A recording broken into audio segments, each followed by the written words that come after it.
स्वर्ग से धरती पर एगो चान उतर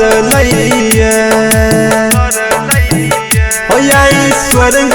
से धरती पर एगो चान उतर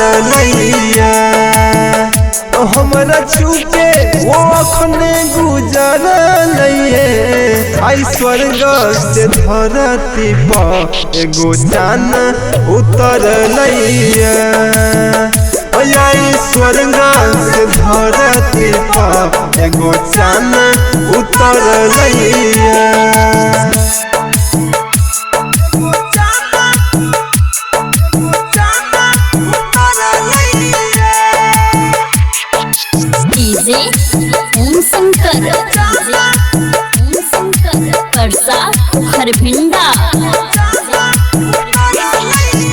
पिछला जन्म में शायद हमरा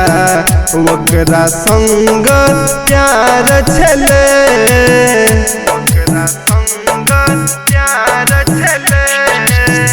भेट गेलै वो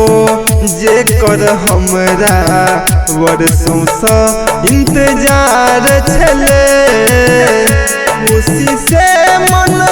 झूम लगले प्यार के गीत गाब लगले केतनो देखली मन हमर भरल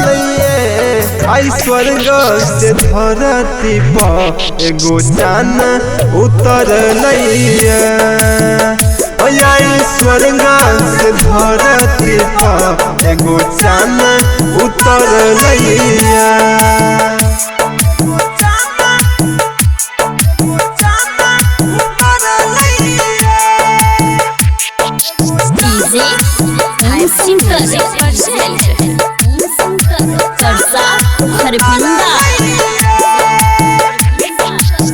ओकरा देखी के फूलो खिलले कोयल सब कुहक लगले